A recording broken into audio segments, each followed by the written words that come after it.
All right, everyone. I hope you all are doing well and have had a great weekend or having a great weekend. I saw that Rumpelstiltskin is going to go work in the field, and he said he's going to catch this later. And if you are watching this recorded, you can skip 10 minutes ahead. I'm a little early as usual to say hello to everyone. I don't know if you saw Rudy just jumped off the sofa. I think it's because of the heat. He prefers staying on the floor. So Hyle Silver's here. Jeff is here. Yeah, we're gonna have Mike from Rethinking the Dollar and Clive tonight. So that should be fun. We've got Brady Girding and Durarama. I played golf today in Durarama. I didn't watch too much of the Open, mainly because I was spending time with the family. I already played golf in the morning, but I saw that Schauffele won second major in the same year. That's pretty good. Anyway, Valencia's 777 says, hi, Mario. Hi, everyone. Send out for pizza. We've had dinner already. John Cook says, hi, Mario from Colorado. Darren Smith. I've got my CO2 makes up just 0.04% of the atmosphere, and humans contribute just 3% of that t-shirt. And if you're interested in similar t-shirts or hoodies, go to Wide Awake Clothing. I have a link in the description of all my videos and live streams. They've got some really good stuff there. Slack Hoffman says, hi, Mario and Rudy. And Durarama, oh, you haven't had a good round today. Yeah, I played all right, but it could have been better. I had a couple of nice long birdies, but the game's improving, though. I feel a lot better after my heart surgery. I'm not getting tired anymore, so that's a good thing. Moonrakers from North Carolina.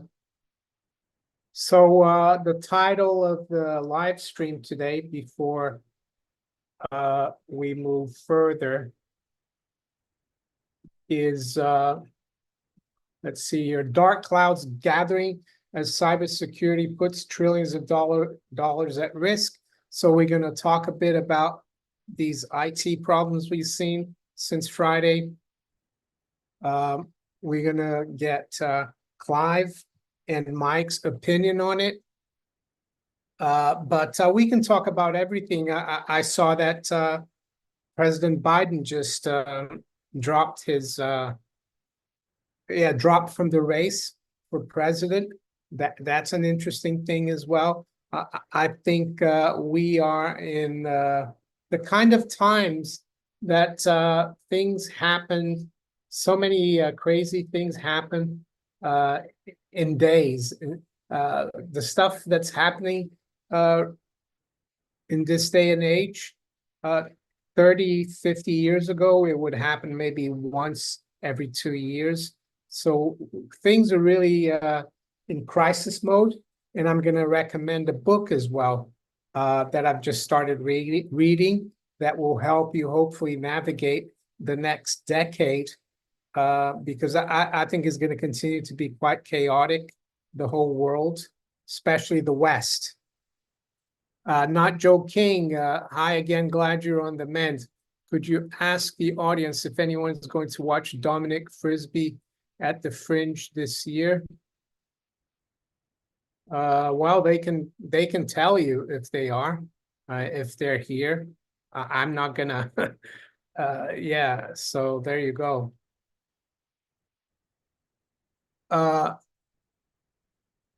Dylan Roberts from North Wales. He's a regular. Bodman 72. Yeah, Rudolph is here. He just jumped off the sofa and he's on the floor. Um, just wanted to ask you, can you hear my fan? Because I have it on. If you can hear it, let me know and I can turn it off.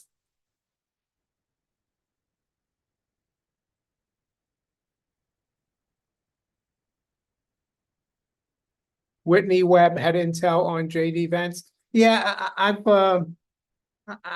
mean, I've seen that stuff about JD Vance. He's very connected to Peter Thiel, who's you could argue he's a globalist. Um, so there you go.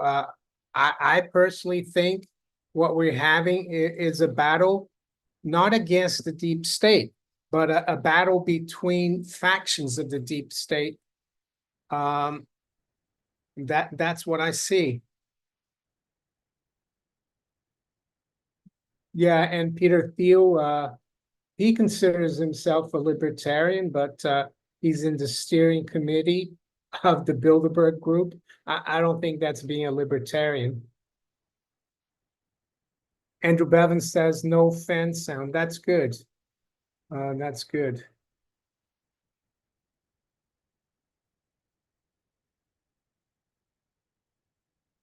Brian S is here. Peter B.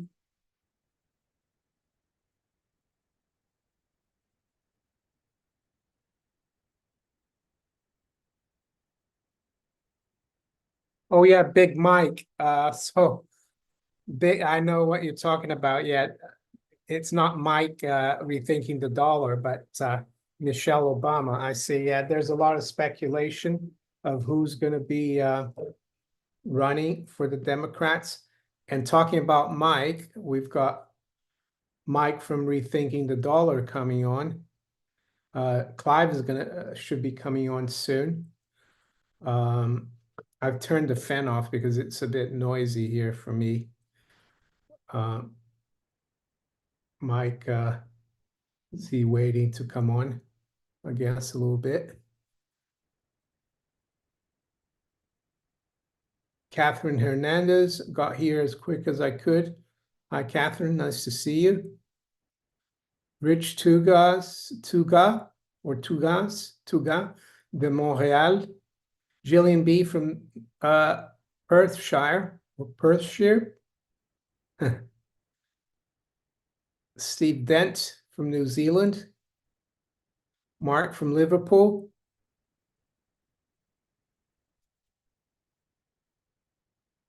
Who would risk twisting an ankle on the roof? Hey, Mike. Mario, how you doing, my friend? Good. Your Let me volume, see. I'm sorry. Am I good? your volume is a little low. Okay, let me check it out 1 second. Make sure I'm good. 1 second here. Yeah, it sounds a bit muffled. All Maybe. right, let me try something. Let me see here.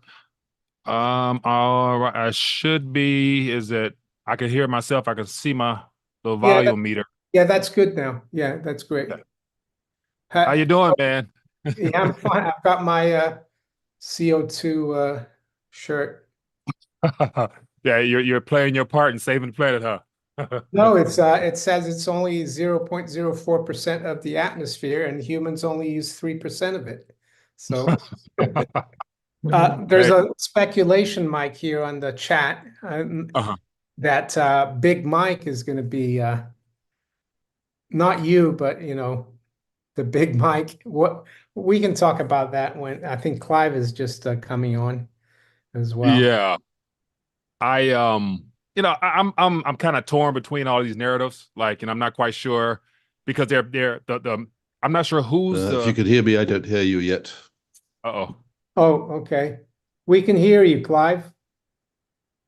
We can hear you. We can I hear got you. too many windows open. Oh, there we go. Okay. We can hear you, Clive. Still. Maybe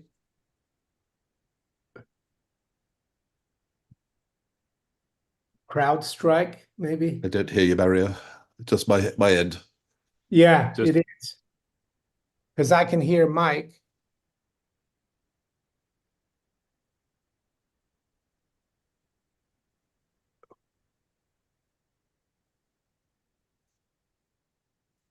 So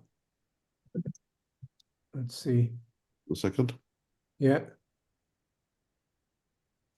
Ah, okay. I'll figure that one out. Bear with me for a second. testing. 1, 2, 3. Someone saying Clive has a crystal ball thing. Hmm. Yeah, it's just that Clive can't hear us, guys. That's why we're waiting for him. The sound is good, but Clive can't hear us.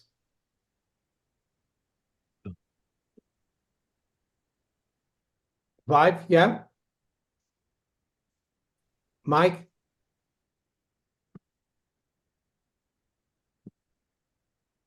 I can't hear you, Mike.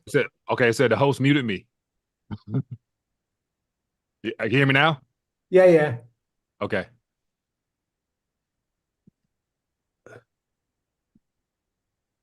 Something wrong. Maybe check the speaker. Sorry, chaps. I'm just going to go out and try again. Okay. So Mike, while Clive uh, fixes his problem, I saw that Biden said that he's backing, or they're saying that he's backing Kamala Harris. But Yes, but again, like you think there's too much going on, and the narratives, and can you yeah, explain to us what that yeah. is?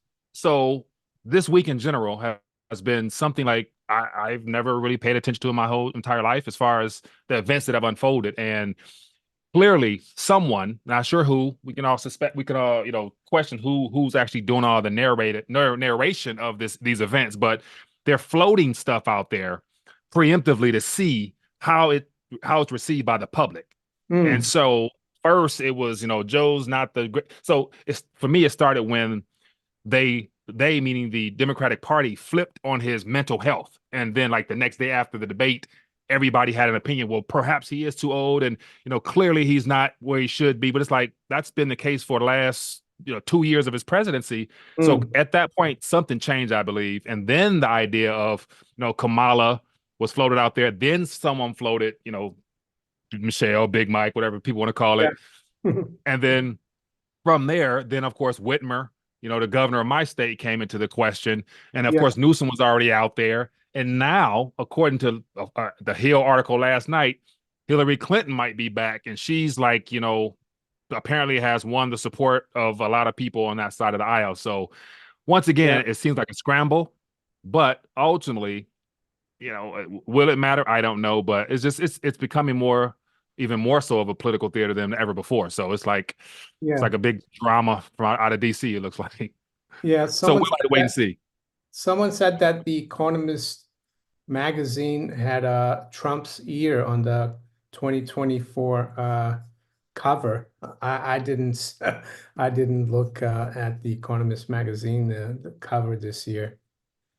So But I want to say, let me see, let me look it up, because the Economist usually, I think it's their, yeah, if it's not their yearly preview, they do their monthly, and of course every month is whatever the latest gossip is. yeah, I'm trying to look here. Economist, the Economist cover. Let me see, Trump. And so I've seen, yeah, more than enough. Orlando, thank you for your super chat. Trump, yeah, Trump right here on the Economist 2024. So What a what question about mark. hmm, Okay. yeah, is it? Did you find it? I didn't find it. Yeah, I have it here. It's the World Ahead 2024, and it's a question mark over his ear, for his Okay. right ear, with a Can with you a let me allow you to share it? Uh yeah, you can share it now. We'll have a all look. right, 1 second. Share. Let me share. It's been a while since I used Zoom. Let me see share. Where do I share Zoom? Okay, share screen. Okay, so here is the image that I saw when I typed Oh in yeah, I see. autonomous cover. So you can see the little question mark over his right ear. And Yeah. this magazine probably was this was probably the January release. Yeah, yeah, So it comes out in the beginning of the year. yeah. So if you look just based upon this, it would lead me to believe even further as to how nothing's by accident, everything's intentional. His right ear, like kind of like a bullseye over his ear. Mm. So yeah, I don't know. I'll It's let you the guys same be the same rear as well, isn't it? It's not the other side, which is right. interesting. He's facing right, and that's his right ear. So Yeah. yeah. So what do you make with that? That's the question. Like, okay, I think is it was it staged? yeah, I mean, they say that the world is a stage. I think it was William Shakespeare who said that. Yeah, and Someone everyone's wants acting in to, someone wants to see Rudy, so let me get him. Rudy, come here, boy. Come on. I have to go get him. it. Oh my goodness. The world's a stage. We're all acting in it. There we go. Clive is trying to sort out his technical problems because he couldn't hear us. Here's Rudy. Rudy. Yeah. Say hello to everyone, Rudy. But what about what do you think, Mike, is going on in terms of because remember we spoke quite a bit about the Klaus Schwab's cyber pandemic. Yeah. So do you think what's happening now is like a trial to try to get people used to the fact that it's going to get worse in the future, or Nah, you an accident? I think, of course, that the hiccup or the glitch or whatever the update glitch that they're claiming it was. I don't think it had anything to do directly with Klaus Schwab and the cyber pandemic narrative that stuff that they have. I believe the cyber pandemic is just an ace up their sleeve to use, if they needed to down the line. Because I don't think they want to literally disconnect everybody. Because how else would they keep us in this digital web Yeah. that they're creating for us? But what I do believe, and I've seen a list, 5, 6 different, theories as to what this past 72 plus hours was actually about. And I assume that it has something to do with the Trump event and how there's been a lot of, backlash and pushback on the CIA and all those agencies. And so when someone flipped that switch, I would assume that they had to hide some things, delete some data, delete some emails, literally scramble to try to remove what could be evidence given the Yeah. fact that their plan didn't work. Assuming if the plan was to actually, take them out, then somebody's can be pointed backwards too. So the goal was to erase some stuff. So I think that was literally just a last minute. Let's cut the switch off real quick, delete the servers. And so we need something to really get people's attention. So let's take down all the flights around the world and cause a panic, cause a stir, because we'll give people 10 different things to talk about, but in actuality, we need to erase some databases. So that's my theory, but Yeah. I don't know. Of course, we'll find we may not really find out because I think it all depends on how Hmm. uh the authorities move forward with this assassination attempt. So if they sweep it under the rug, then we can forget about it. But yeah, Yeah. I don't think Klaus Schwab need to run a test run because the public-private partnership, they're already ready to go. They just need an event. So that's just my two Yeah. cents on it. Yeah. Andrew Bevan says Rudy needs a trim. Yeah, he's booked for the 29th. But yeah, I spoke to someone who's worked in the IT and Mhm. for a long time, and we had a chat today, and he said he doesn't think it's an accident. Mhm. Uh, he said though that the whole internet, the whole cloud and everything is very vulnerable Mhm. because a lot of the technology, and I'm not a specialist, but what he explained to me is that it's like fossils and like when you dig, Mhm. everything is layered. He says a Yeah. lot of the technology is layered, and a lot of the people who do the coding and everything, Mhm. the analogy he gave me is that they're not like carpenters, let's say from hundreds of years ago, who built the whole furniture and did everything. No, Right. they're compartmentalized. Yeah. So it says very vulnerable though, everything, especially yeah, to do with finance. I Yeah. think but yeah, I saw that speculation that they wanted to erase a lot of the stuff, or maybe switch the attention as well from Mhm. all the talk about what happened in Butler, Pennsylvania. They Right. wanted people to talk because I can see that the people, the MAGA people, the people that are anti-Democrat, there's a lot of speculation that there's more than one shooter and stuff. So, I mean, this is Right. definitely taking people's attention from that. Right. Right. But also to me, it highlights how interconnected everything is to where you have CrowdStrike, which is a subsidiary of Microsoft, Yeah. supposedly issuing an update. And if an update can take down was approximately 18,000 or so computers, imagine like, how much bigger, how much worse it could have actually been had it been another company that was probably bigger than CrowdStrike. So the fact they got all these little intermediary companies in charge of basically the cybersecurity of the world is very concerning because a lot of people's finances was impacted this weekend, which I'm sure caused some ripple effects of some bills not being paid. And, I'm sure some share prices, stocks probably was impacted. Yeah. And so Huh. the story here in the Telegraph in the UK, Mhm. why Britain's banks could be next in line for atomic scale blackout. And they talk about how all the banks now, all the information they keep it with in the Microsoft Azure cloud. Cloud. Yeah, Yeah. so that's pretty worrying too. Yeah. Maybe they're trying to set us up, for a major Yeah. event. Yeah.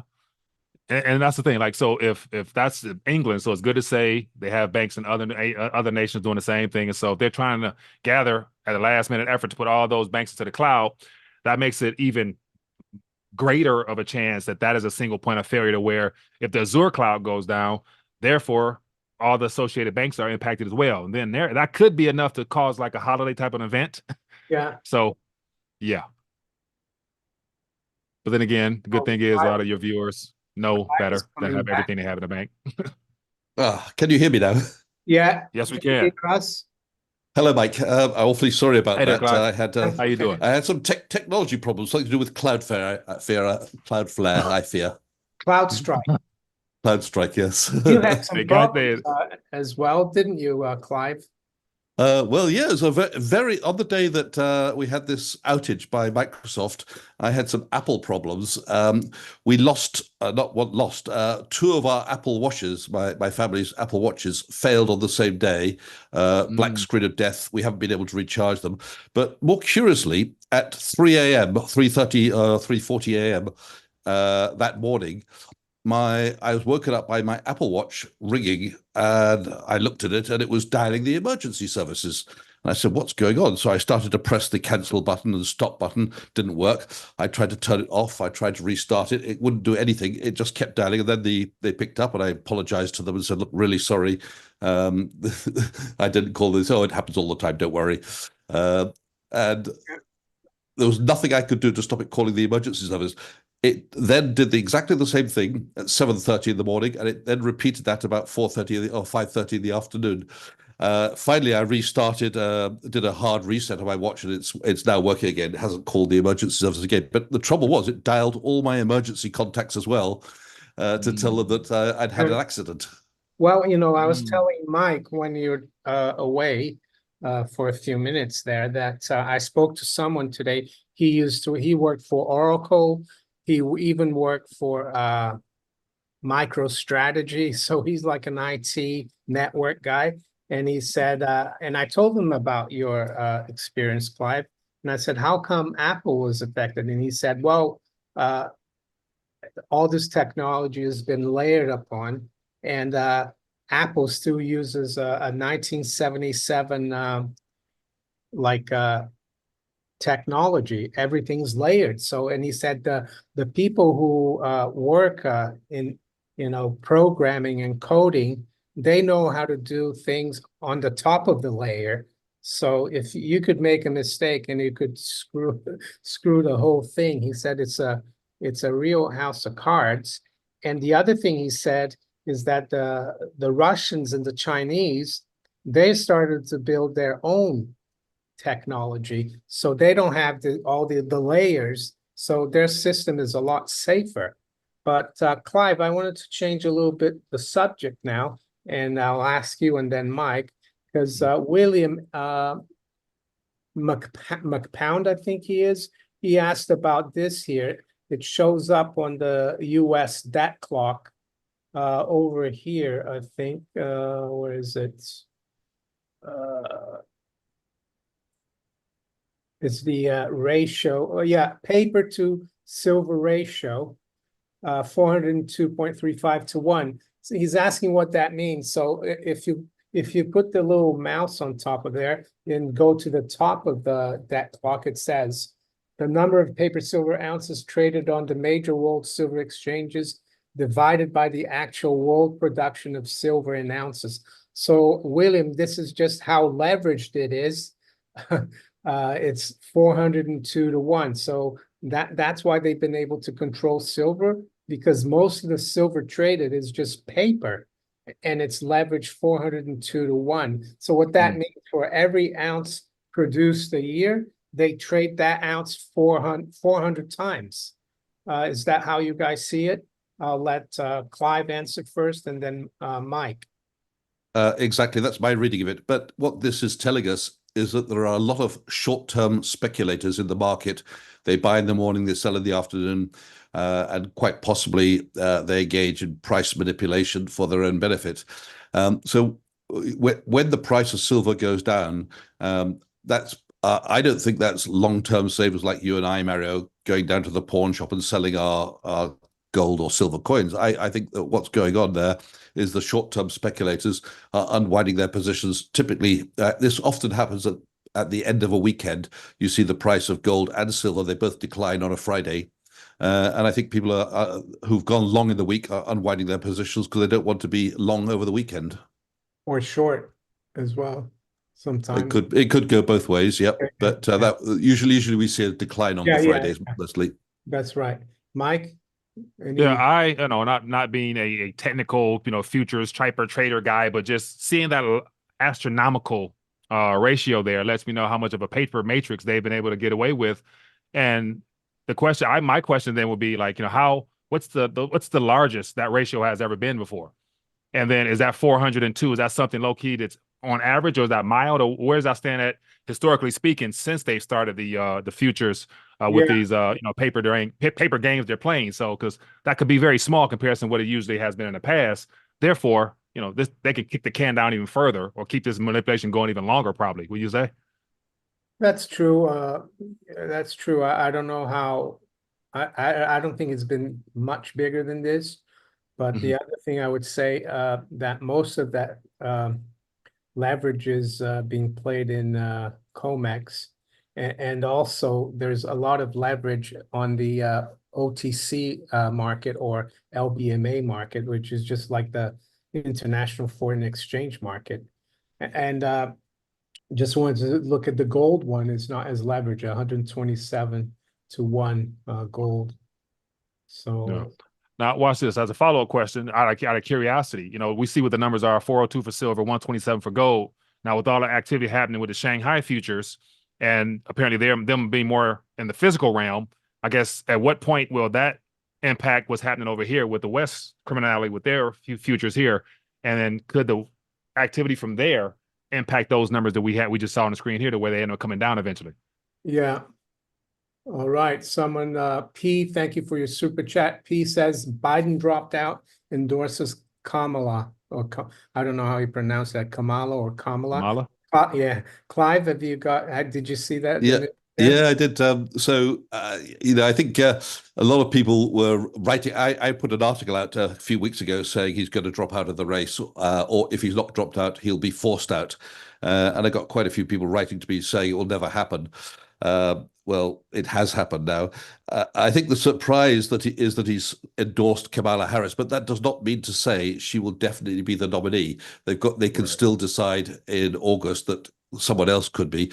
But if it is somebody else, it's going to be have to be a candidate who can come up with a lot of money very, very fast. I think she will be able to access his money. That's what I read, his campaign money. But maybe the other candidate would not be able to so easily. So if they are going to get another candidate, that candidate will have to come up with a lot of money very quickly for the campaign trail, and also have to be very charismatic to persuade a lot of the members of the party to nominate him. So I think what this does do is create uncertainty. We don't know which way it's going to go. I think whichever candidate wins, it's not going to be very good for the dollar. Obviously, from Trump, as far as Trump is concerned, he's planning to impose tariffs on all kinds of goods coming into America. That's bad for the dollar.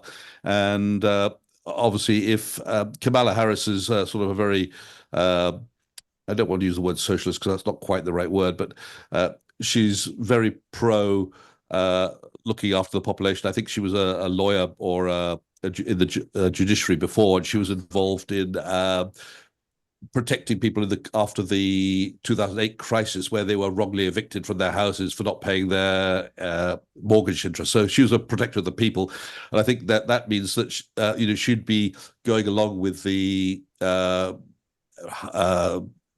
tax cuts for the lower income families and so forth, which again is not very good for the dollar. So I think whoever wins, it's not going to be a good news for the dollar either way, unless we get some other candidate which comes in with a policy which is very much about trying to tighten the belt of the government and cut spending. Watch this, gentlemen. I want to share my screen real quick and share an article that came out early this morning.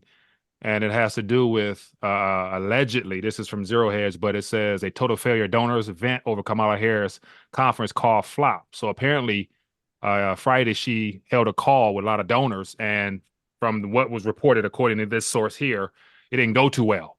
And so if this is the case, then perhaps she's not in the best footing to get the actual nod for the Democratic Party, to where that makes it easier, as I said earlier, for Hillary.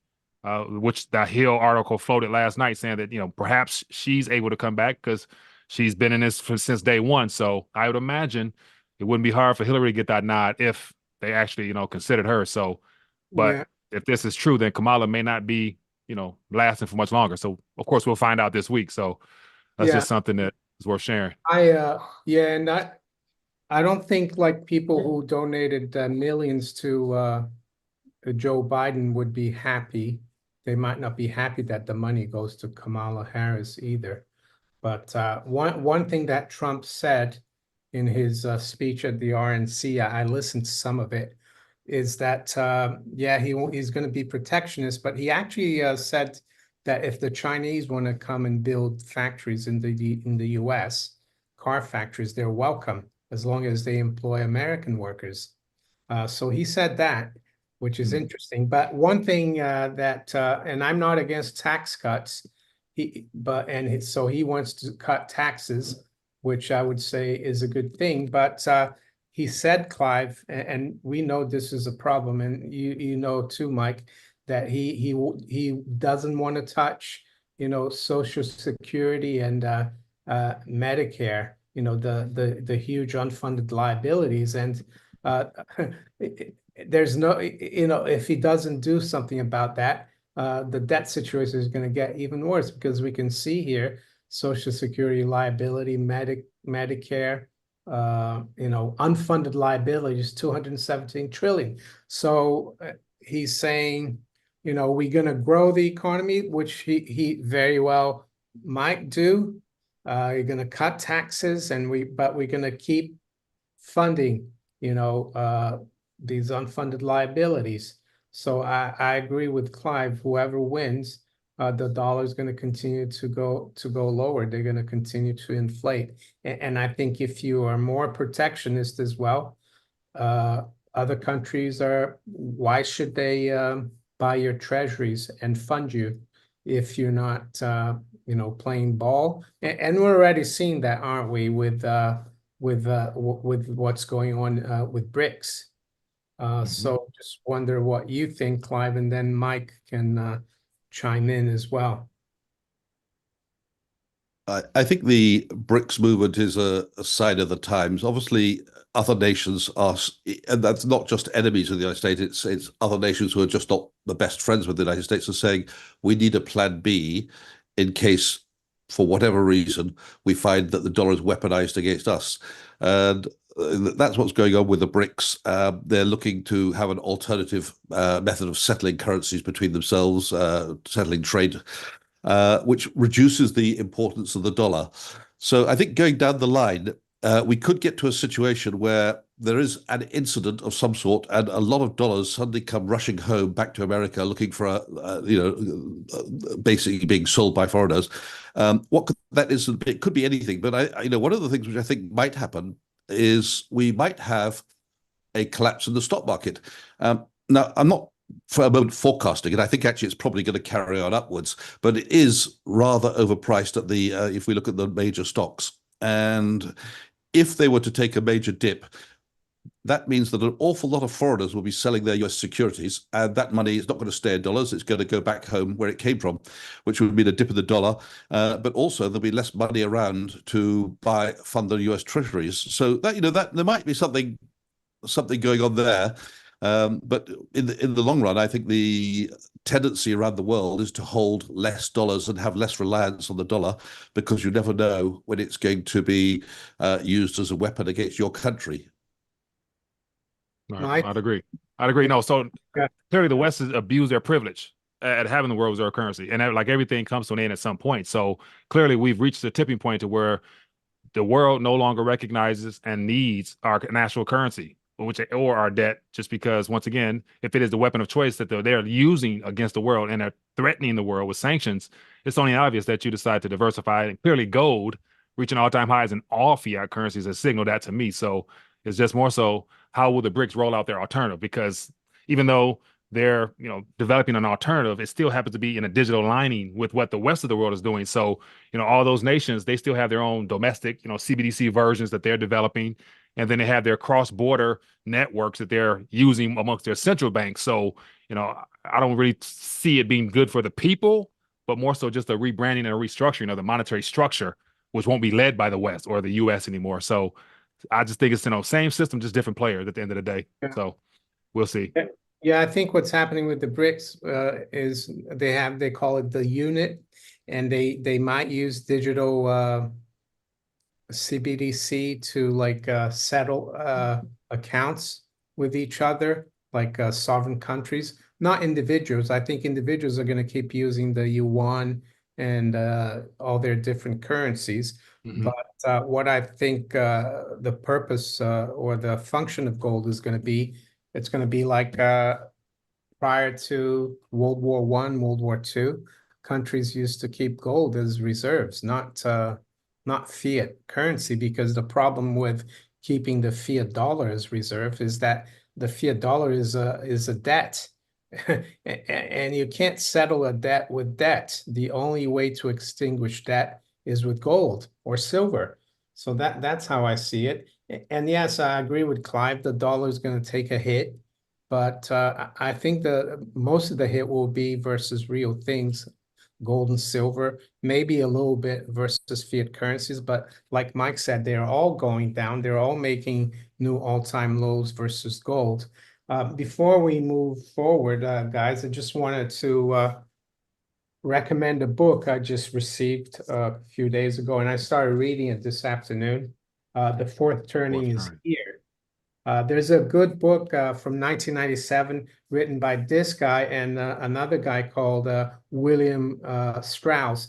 William Strauss passed away over 10 years ago, but this is really good. And what it's about is the seasons of society, basically, and mostly Anglo-Saxon, going back 600 years.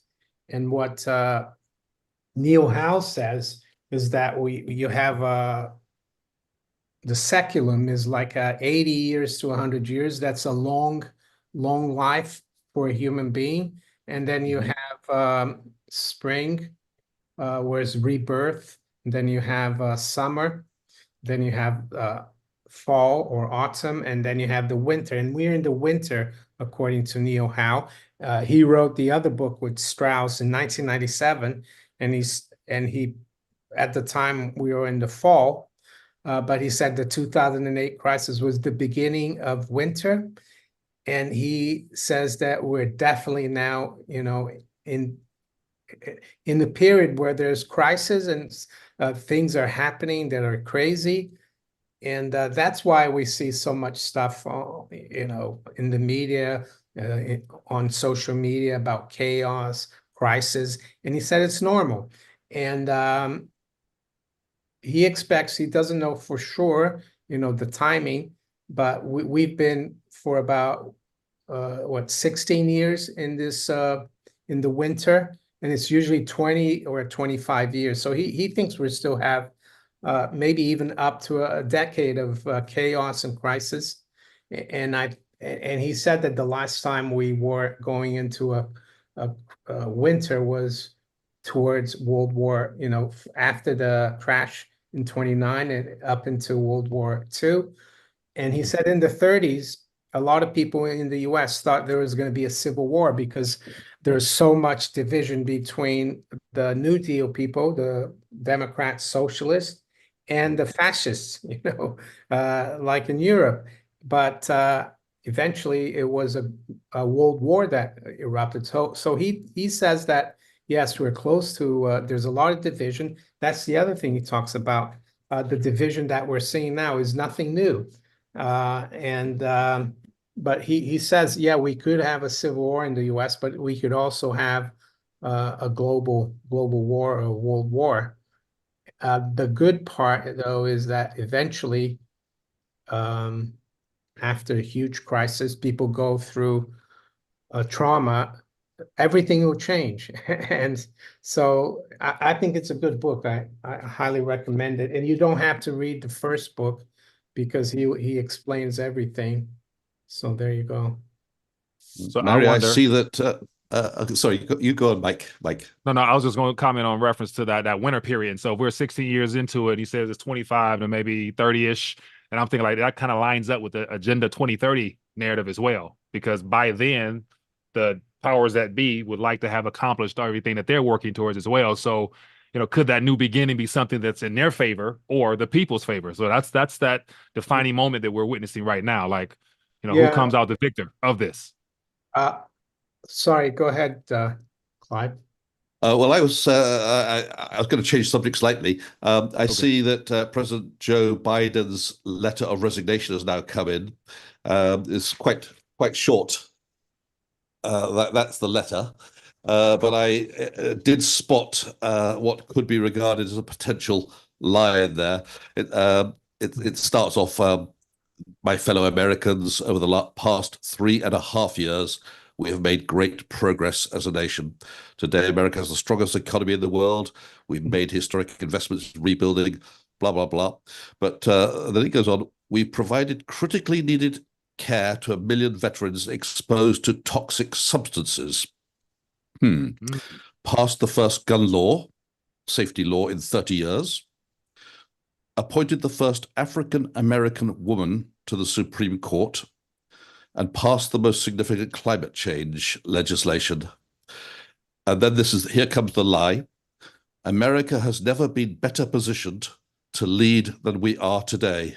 I think that's not really true if you look at the way the currency's going and Well, and so forth. 5 that I saw, it says, and we've revitalized and strengthened our alliances around the world. I mean, that's completely not true. Not true because the BRICS have completely, the West is completely isolated. And one thing about Mike, I'm not too sure that the globalists are going to come out on top after this this fourth turning. It could be a good thing. Yeah, it could. And usually it shocks people. For example, the generation that fought World War II, they were protected, by their parents, because of what happened, because the Roaring Twenties was, there's not too much morals and stuff, and people coming back from World War One as well. So they brought up this generation. I think it's the forgotten generations, or the greatest generation.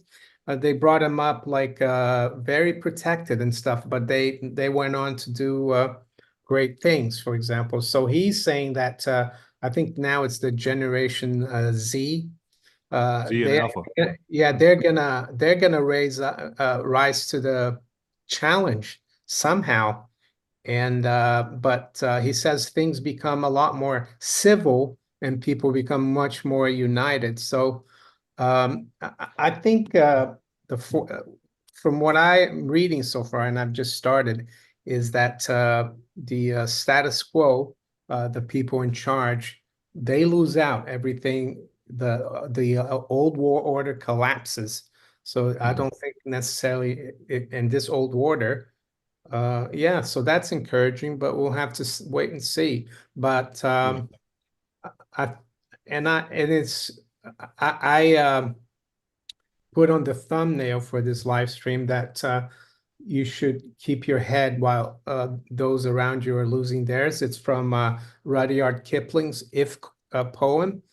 And I put that there before I started reading the book this afternoon. And it's interesting that Neil Howe says that, yes, don't despair because this has happened many times over and it's going to happen again in probably 80 years from now. Yeah. So that's Now, the now let me so with that idea that the younger generation. So I actually I love visual aids, Mario. So let me share something with you. Just a visual aid that what I put together, just obviously. highlighting the demographics here. And so Generation Z and Generation Alpha, the ones that I use this, I reference this in reference to the generation that's getting squeezed out, the one that has zero purchasing power whatsoever, that have become the gig workers, the most desperate. And so this generation here, I because I my children are in this generation here, and the way that I just would find it very hard to believe that this younger generation will muster up the courage to like take back something that they've never known. Like Yeah. it's just a different breed of people, man, to where it's like I want to be hopeful, but then again I'm like our generation is all cell phone addicted, young, it's just I don't know. I find myself being a pessimist as much as I don't want to be, but it's just this generation here, they're cut from a different cloth nowadays. And that's why I find it hard to believe that, the current youth is going to really rise up and take charge. And because Well, there's not many leaders. Anyway, go ahead. well, if you bring that back, apparently, I think it was the All right, one second. silent generation uh, there that they rose to the occasion, the silent Mhm. generation. And every time people think the same that we do, and you're thinking, and I do as well, how Mhm. can the Generation Z or even the millennials rise to the occasion? Somehow they Mhm. will. It Yeah. happens every time. And that's what's surprising. Yeah. But it says it because we'll go through a really, I think the big crisis still ahead. We Mhm. had because his markers are the '08 crisis, and he's Mhm. written that now because we had the 2020 COVID. But I think the big one's still ahead, and we'll have to wait and see. But Yeah. Yeah. Brian Morosi, thank you for your super chat. And he asks, do you guys see agricultural commodities rising, metal prices up, but grain prices down? What gives? I'll answer first and then I'll let you guys answer. I think what's happening to metal prices, gold and silver, is that they're, especially gold, is really more of a monetary commodity or metal. And the fact that a lot of the non-Western countries are loading up on gold and have been doing for 2.5 years is pushing gold higher. Silver a bit because silver's also a monetary metal, partly. And the other commodities, I expect them to continue to do well, especially the fact that a lot of countries probably will get rid of their dollars. And when they get rid of their dollars, they'll probably buy real things like agricultural commodities, but they're more cyclical and they've got more, they're more volatile because their stock to flow ratio is really low. Like you consume agricultural commodities, so there's very little supply compared to like gold is 84 years of supply. But I think, yeah, it's not something that I would speculate on agricultural prices. But longer term, I think companies that are involved in the sector could continue to do well. So, Clive, what's your view? Well, agricultural commodities are very much driven by things like the weather and supply chains, the cost of shipping grain across the sea and things like that, which is also impacted by geopolitics to some extent. So it's very, it's very, very hard to call whether we're going to have a good crop for frozen orange juice or wheat or pork bellies or anything like that. I think that's not a game I would want to play. You may remember that movie. Was it called Trading Places, where they took the guy off the street and he started I can't remember the end of it, but I think he was trading orange juice or something. But he had an inside tip on it, and he knew which way it was going to blow. And everybody else had got the wrong side of the tip, and the bad guys lost all their money. So it's if you know what you're doing, you probably can make some money, but I wouldn't touch it with a barge pole. But on the other hand, I think when you look at gold and silver and precious metals, you could have a better view on that. We know, and we are seeing it, that the central banks are acquiring gold. We know why they're doing it, because they think that the risk to the dollar is higher than it was. And they're acquiring the gold despite the fact that the cost of carry is higher than it's ever been, or higher than it's been for many, many years, at 5% or thereabouts. They're buying it despite the fact that the official inflation rate apparently is coming down. So I think central banks want to acquire a lot more gold so that they have a seat at the table when the next reset comes.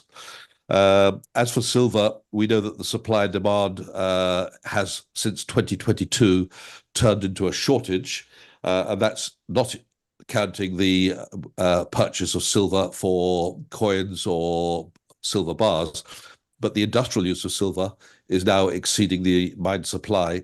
And that's one of the things which is going to cause silver price to rise over the years which come. So I feel a lot more comfortable with that because it's not affected by the weather.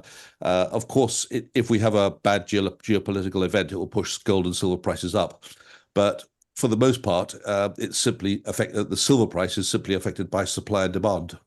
And gold, we know it's affected by the central bank buying and the Chinese, of course, because the Chinese, if you think about it, they were investors in property all their lives. Suddenly, property is the worst thing they can invest in. They're not going for the stock market very much because the climate is not very favorable to businesses. The banks are restricting how much people can take out of the bank in China now. It's typically 1,000 renminbi in cash. That's not a lot of money. So they're looking for other things to invest in, and one of the things they're going for, which they can buy on their WhatsApp, not their WhatsApp, their WeChat app, is gold, and they can buy as little as 1 gram, which is about $70 worth of gold. They can buy that on their WeChat app, and I think that's what Chinese people are doing. They're acquiring gold. I'm just gonna play something here from Trading Places. To try to explain to you what it is we do here. We are commodities brokers, William. Now, what are commodities? Commodities are agricultural products like coffee that you had for breakfast, wheat, which is used to make bread, pork bellies, which is used to make bacon, which you might find in a bacon and lettuce and tomato sandwich. Then there are other commodities like frozen orange juice and gold. There you go, gold. Though, of course, gold doesn't grow on trees like oranges. Clear so far? Yeah. Good, William. Now, some of our clients are speculating that the price of gold will rise in the future And we have other clients who are speculating that the price of gold is going to fall. Anyway, And they place their orders with us, That's a good one. and we buy or sell their gold for them. Tell them the good part. And the good part, William, is that no matter whether our clients make money or lose money, Duke and Duke get the commissions. yeah, Well, what do you think, Valentine?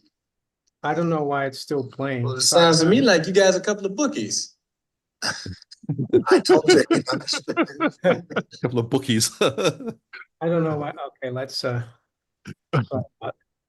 just thought that was just a bit of lightheartedness. Just hearing that word bookies reminds me of the 1960s in the UK. Betting was illegal unless you were at the racetrack, but outside every pub we had a bookie who was an illegal bookie, and as you went in the pub, he'd whisper a tip in your ear if you wanted to hear it, and you could place your bet with him, and you could trust that if your horse won, he would be there next week to pay you out. Okay, Mike. Yeah. I grew up, and my grandparents, there was a numbers guy. They call him a numbers guy. And they used to place their numbers with the numbers guy. And they went according to the legal numbers that were announced every night. And if you hit, you hit. And he would come to your house and pay you. And yeah, I witnessed a lot of exchanging of of money when I was younger. But Clive, I got a question for you. Because me and Mario, we've never really talked much about platinum and palladium. And I did a little rant the other day showing how it looks like there might be, I consider some type of move out in the Asian area with, what it says here, the first platinum and palladium futures contracts. And then they went on to talk about how they're trying to position themselves for industrial purposes. And I'm thinking like, okay, is this their way of trying to impact the price of, platinum and palladium, given that they're, both very scarce metals and as of right now trading under $1,000, an ounce for each one of them. Do you see this as being something that can be a strategic metal as well, given the nature of gold and silver and how these two are very scarce as well, or what? When I was young, I always remember my dad used to point out that his wedding band was made of platinum and not gold, and at the time it was worth a lot more than gold. So traditionally, we've always thought of platinum as being a rarer and more important metal than gold. But of course, the price today is much, way below gold. I don't actually see it as a precious metal, although it is, but I don't actually see it as a metal which people are going to gravitate towards. I think the bigger play in platinum and palladium is related to the automotive industry and what happens there. There, I don't have a big enough insight to tell you which way the wind will blow, but certainly there are a couple of years ago, there were some serious worries that if the world goes the way they think it's going to go, we're not going to have enough platinum and palladium for these catalytic converters they want to put in cars. But yeah, that was what they said, but I didn't really follow through on that. Yeah, I think because I don't think it's more the diesel and gasoline cars that need the catalytic converter, and I think the people have been getting ahead of themselves with the EVs. I think they're, especially in the West, there's they're out of favor now. Yeah, out of favor. Yeah, I mean, nobody wants to buy one. Yeah, in China they make really nice ones and very cheap, so that's growing over there. But I think it might come back in favor. Someone asked here about, because Clive said that had problem with his Apple Watches, and someone said, I just thought it was Microsoft, but from what I've heard from someone I spoke to earlier today who knows about the technology and the internet network, is that Apple, everything is very layered in the tech world, and they use technology that is as old as almost 40, almost 50 years old, from the 70s.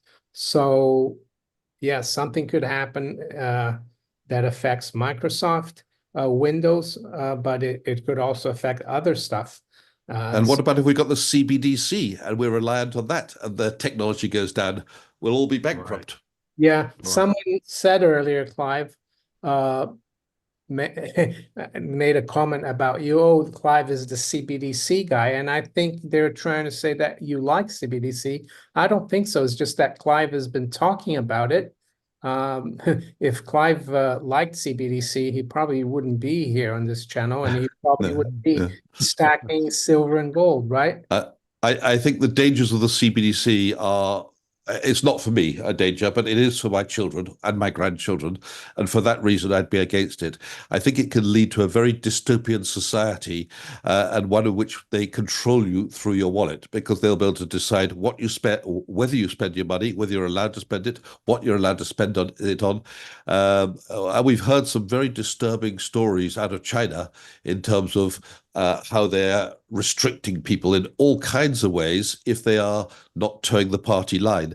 So, from my perspective, I think it's a sort of Orwellian, dystopian thing which is going to come. It won't start out like that. It'll start out nice and easy. It's the same thing as cash in your wallet, and everyone will say, "Well, I'm using my credit card all the time. So what if the government can see what I'm doing? I don't care."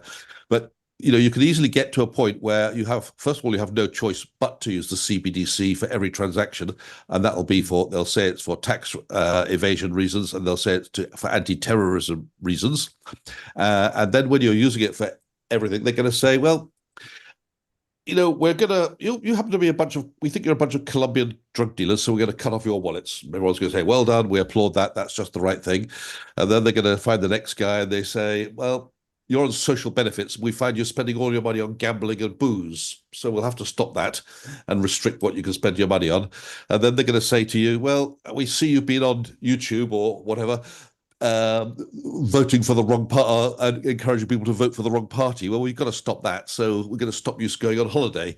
And, step by step, you find the rules and regulations could become tighter and tighter and tighter until you're almost a serf to your lords and masters who control the money. Yeah. Well, Yeah. I agree. Belly Dance Arabia says people will wake up to precious metals with the implementation of CBDC. I can't wait. Belly Dance Arabia also says Bible, food, water, silver, gold, guns, land, tools, seeds, medicines, good neighbors. Yeah, that's a good list Nice there. collection. Yeah, nice collection of things to have. Yeah. Let And me share with you. I'm sorry, go ahead. Ojo Ose Bando says Britain will simply go back to sovereign Britannia gold standard. Mario constantly says this basket of newly gold-backed currencies to rule world. Yeah, I agree. Even though right now it seems really with the new Labour government, it seems really something that is not realistic. But as the guy, as Neil Howe says, we're going to go into a huge crisis, bigger than 08 and 2020. And in the aftermath, I think people's perception, people's mentality is going to completely change. Right now, we're still in the old world, and it feels like it will never happen. But and even if it didn't happen, it's still good to have gold and silver, I think. Yeah. And I will go even further to say that, we're already in the midst of a reset. You just look at all the instability around us, and it's isolated pockets that are doing worse than other nations. And of course, we're in a developed world for the most part, so we feel the pinch last. But I want to share with you, just because I follow the CBDC stuff somewhat extensively, and bit by bit, they roll out these test trials, and this one here in Thailand, the goal is to just inject a little liquidity into the people's pockets. And they're doing it in a voluntary way and like a UBI, universal basic income format. And so the goal is to get these people hooked on having these government handout or subsidies. And then bit by bit, once they're addicted to them, then they'll depend upon them. Then it makes them a lot easier for them to make their demands. And if you don't comply, then we'll cut off your monthly allotment. And so these events are happening everywhere. And I actually look up this the CBD tracker here. That's a lot. That's a big infusion there for Thailand, 12.4 billion. So it's like to boost the economy, they're putting it into people's pockets in their digital wallet, as it's called. And so it's, so this is already happening. It's more so what time frame does it happen in your area, which in the US, I believe will be last, just because we're the reserve currency as of now. But if you look at the little map here, it shows you all the nations and where they're at now. Yeah. And so all the red nations are currently launched. And that's the region I showed you there. It's like And then we trying get to entice, sorry, it's like trying to entice people with a carrot, right? right. It's It's like easy to get them hooked. the mayor of New York offered cheeseburgers and fries if you took the that thing. That medicine. Yeah, which it's really ridiculous that people would buy into that. But this is But a then little again, because they're giving you money, so you would take it. right. So this is the current rollout globally. And as we can see here, the red is already launched, the green is in research, supposedly, and then the yellow are piloting. And so even here in the US, we have 3 pilots that's already been worked on right now. And so even though Trump talks about, it'll never happen under my watch, it's like, Yeah. if something gets bad, there's a break in the system and the world's going to start crying for help, it's good to say they'll pass some type of legislation relatively fast, similar to they did with that medical stuff that happened a couple years ago. So yeah, that's why I tell people, I mean, be careful what you wish for. I think to start with, it'll be voluntary, whether you use the CBDC or your credit card or your bank or your cash in your pocket. Mhm. But little by little, that ability to use other means of payment will be taken away from you, and you'll be forced to use the CBDC. As I said, they'll blame it on tax evasion, or they'll blame it on anti-terrorism or some other reason that they can think of. Mm-hmm. Yeah, and I'll say cash first. You think? Yeah. I'm sorry. Go ahead. Sorry, someone said something here. Matthew Millar says the 40-year-old tech argument is meaningful as vintage, equating vintage and modern petrol engine cars because they both utilize a combustion engine. Well, not really, Matthew, even though I'm not a tech specialist. The person I spoke to today said that a lot of the systems that are operating today, the network or everything, they're layered. So yeah, it's not. I think you're wrong there because this guy has worked for big companies, and basically he's saying that the technology from the 70s has been kept underneath. It's all layers. And a lot of people working on the new technology, if they don't know how the layers work, it could be a big problem. So that's what I would say, my answer to that. There's a super chat here from Ryan. Thank you. Has any monetary reset happened in history without war? If not, I see conscription service hauling away many of the younger generations to war. Thoughts? We have had loads of monetary reset, especially in emerging markets and third world countries without wars. But I would say in the more Western European world, you're right. There's always been war when there's a new monetary system, or it happens in the aftermath of war, like it did in Weimar Germany. Most currencies which were ever created don't exist. Obviously we have the currencies which are around today. A few of them have been around for 100 years or more, but most of them don't have that kind of life. The old ones have gone. I have a banknote collection which covers countless countries. I mean, from all African countries, South American countries, from all over the world. And a lot of these banknotes have got large numbers of zeros on them, and they're not worth anything anymore because they've replaced the currency, because the government of those countries became so indebted they have to restart the thing from zero. Yeah. Mike? And I'd imagine, once that happens, think about everybody who was expecting some type of promise, whether it be a pension or this overall their retirements is also wiped away. And that's what people don't really realize, that it's possible to happen in the Western Hemisphere as well. So yeah, that could be very spooky. Yeah, I mean, sorry, go ahead. So if we do have a currency reset, it would be an opportunity for the government to effectively say, our debt is left behind in the old currency. We now have the new dollar or the new yen or the new pound, and everything operates on the new currency. And here's your free handout, your universal basic income. We're going to bail out the pensioners, and we'll still have a debt to GDP ratio in the new currency of less than 10%. And the old currency, we're not defaulting on it. It still exists. We're going to pay you.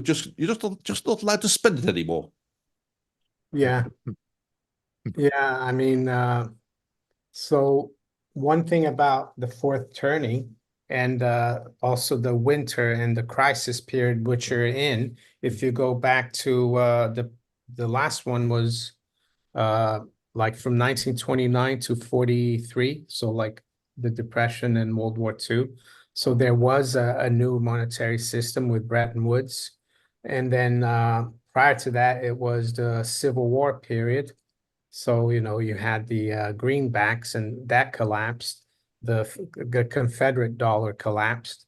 And then prior to that, it was the Revolutionary War, and you had the Continental dollar that also hyperinflated. So it makes sense that what's happening now with the dollar and all the debt. And I think I think gold is going to come out on top again. Well, if you think about it, in the United States, we've had three resets effectively in the last 100 years. 1933, when effectively everybody was told, hand in your gold, please, and we'll give you paper money in exchange for that. 1934, when the government nabbed all the gold owned by the Federal Reserve, and the next day put the price up by nearly 50%, to the annoyance of not only the Federal Reserve, but to the annoyance of the British, the French, and many other countries around the world who happened to be holding dollars, which were now worth half as much. And then the third reset was effectively in 1971, when they reneged on the new promise that they'd made in the 1934, $35 an ounce, and the various governments around the world who wanted to change their dollars back into gold were told, no, you can't. So effectively, that's three resets. They were partial resets because the dollar was still worth something afterwards. But those who were holding the dollars on those bad days, I think on the 1934, 31st of January 1934 reset, that was a 56% loss of value in one day if you happen to be holding dollars in UK or France or anywhere else in the world, because on that day it would buy you 56% less of your local currency because it was worth that much less in gold. Mm. Yeah. So with that, think about this, like all the dollars that are now scattered throughout the world, parked in walls and saving vehicles that people use, because I visited Argentina, and they literally have the wall stuffed with $100 bills. And so at some point, I'm assuming they're going to bring those $100 bills out and try to send them back home or what, because they realize what's probably coming in the near future. Well, yeah. Right now, the dollar's a lot better currency than many currencies around the world, and people are quite willing to hold a slowly depreciating dollar compared with their rapidly depreciating local currency. But there will come a time when perhaps China will be trying to buy another railway in Africa or trying to buy another tin mine in Indonesia, and they'll go along to the tin miner and say, "We'd like to buy your tin miner. We'll give you $100 million for it." And the miner's going to say, "Well, you know what? You bought my brother's tin mine for $100 million last year, and it's worth $200 million." They say, "Okay, we'll give you $200 million." You say, "No, I'm not going to take I don't want dollars because it's going to be worth half as much in a year, in 5 years. I'd rather keep my tin mine." And so we could easily get to the situation where all these people who have been willing to take dollars and put them on deposit in preference to the local currency would rather hang on to assets than the dollar. And if that happens, there's going to be an awful lot of dollars floating around the world trying to find its way into assets of some kind or other. Clive, someone's asking here if you hold any US dollars in Switzerland. Do I hold dollars? Well, it's always a temporary thing when I don't like to hold dollars for any length of time, but I recently thought it was a good idea to reduce my exposure to technology shares. And I stress reduce, not exit. So I have some dollars, but I've just remembered I changed them all into Swiss francs because I didn't like to keep them. So no, I'm not a fan of holding dollars for any length of time. I think you're seeing a slow erosion of your buying power, whether it be buying power in terms of property or S&P 500 or luxury goods. Not necessarily in terms of retail prices, but the fact is the US government is going into debt at a very rapid rate. And as it goes into debt at a very rapid rate, it means that everybody else, because they're spending that money, is getting richer. And that money is finding its way into things like gold, silver, property, stock market. So, the minute I've got any spare cash in dollars, I'm very keen to put it and redeploy it into something else. In fact, I'll just show you something I managed to buy myself the other day. This is it's a lovely coin. It's from the Australian Lunar Collection. Wow. It's got the Queen's head here. Got 10 It's ounce or that's more than 30. It's a $30 1 kilogram coin. oh, okay. So it's 32 ounces. Yeah. So these lunar coins, they make one animal per year. So it could be the snake, it could be the horse, it could be the rat or the mouse, it could be the goat, it could be the pig, the rabbit, the dragon. So every year, it's called the Australian Lunar Collection. They have a new animal. It's 12 animals in the lunar cycle. They bring out a coin in 1/10 of an ounce, half an ounce, 1 ounce, 2 ounces, 5 ounces, 10 ounces, and 1 kilogram. And if you manage to get the whole set, that's all 12 animals in any size, whether it be the 1 ounce or the 5 ounce or 2 ounce, it's worth a lot more than the coins are worth individually because people are desperately trying to get their hands on the complete set. And some of those coins didn't have very large mintages, so it's not always possible to find the missing ones in your set.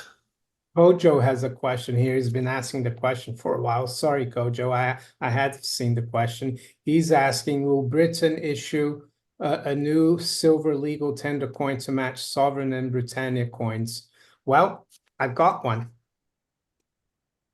It's a sixpence, and it's silver. Can you see? That's 2.5 pence today, is it, Mario? Or is it 6 new pence? Well, it's the same weight as the old sixpence, but it's made of silver. It's 6,925, so it's sterling. It's 3.35 grams. So there you go. I mean, I wouldn't pay for something that's worth 6p. I wouldn't use that because 6p. But what I'm trying to say is they are issuing and this is legal tender. So who knows? Maybe they are preparing for some kind of new system, and maybe that's what we'll use. I mean, it's possible. It's funny they call it a sixpence because that was a pre-1971 term. Yeah, but we might go back like the threepence. Yeah. Well, hold on. So everybody's showing coins. I'm gonna show a King Charles coin there. I just got something in the mail too. All right. Oh, the nice. King's coin. Is that It's Britannia? an Australian. No, Australian kangaroo. Oh, kangaroo. Yeah. And they're pretty. They're pretty, but it doesn't compare to my Trump. Oh, you got it. I got my Trump 24. Has he got his ear bandage? Nope. He does, but if I scuff it up, it'd probably be worth something. So I'm gonna scuff it up and say it was Oh, that one of the King Charles the Third's nickname is Chucky Three Sticks. Really? Well, Charles the Third. No, it's just a joke. For those who like to collect coins, there's two things I always say. You've got to decide if you're collecting because you're looking for some coins which can be used in an emergency when the whole system collapses, in which case you're probably better off just buying the bullion coins or the coins of the country, but when they were using silver in the currency. But if you're buying for another reason to pass on to your children, look out for the most beautiful coins you can find. If you look around the world, from many countries, there are some really beautiful coins. My personal favorite are the pandas from China. They're slightly less than 1 ounce, but I like those a lot because they're very beautiful coins and they come in a lovely, lovely plastic case. And the value in that is that over time, I think that more and more Chinese people will be collecting silver coins. And if you happen to have one of the older ones where the mintages were nowhere near as high as they will be in the future, it's going to acquire value because it's going to have a numismatic value from Chinese collectors who want to put it into their collection. Yeah, so Kojo's still asking whether Britain will issue a new silver legal tender coin, and I'm telling you, Kojo, they have, and it's legal tender. But the problem is, this is worth more than 6p or sixpence, because it's how much? About it's just over 3 grams of silver, but it's a sixpence. So what I'm trying to say, yeah, this is from the Royal Mint, so it is possible that they'll start issuing silver coinage. But like I said earlier, I think it will be only after a huge crisis. Hopefully we might go back to using coins. I don't see a problem with using coins. Did they issue a £100 coin in Britain recently? And then some guy tried to use it at Tesco's and got arrested. Yeah, there's a guy, I've interviewed that guy. There's also a 20-pound coin. But anyway, we're gonna wrap up here, guys. We've gone over an hour. And Fun. I had fun, gentlemen. Appreciate you, Mario. I had fun as well. And thanks for all the viewers and all your questions, and hopefully we answered as much as possible. And Clive, oh, Mike, do you want to tell the viewers where they can find you online? Yeah, just rethinking the dollar. Type it in YouTube, Rumble, anywhere. I've been there now 10 years, so I just talk about the dollar and everything related and everything that could happen and may not happen. So I can go far left or far right, whatever way you need me to go. So just trying to educate people on what I consider monetary literacy these days. So, but yeah, that's where I can find me at. Clive, and where can I write once or twice or 3 times a week on LinkedIn. I'm very active there. And I write about all kinds of subjects, but of course your listeners will be very interested in the articles I write about gold and silver, which I write maybe once or twice a month. So find me on LinkedIn, Clive Thompson. Great. Thank you, guys, and I wish you, the viewers and you guys also a great week. Take care. Nice Cheers. meeting you, Good Clive. night. Nice meeting you, Mike. Bye. Bye-bye.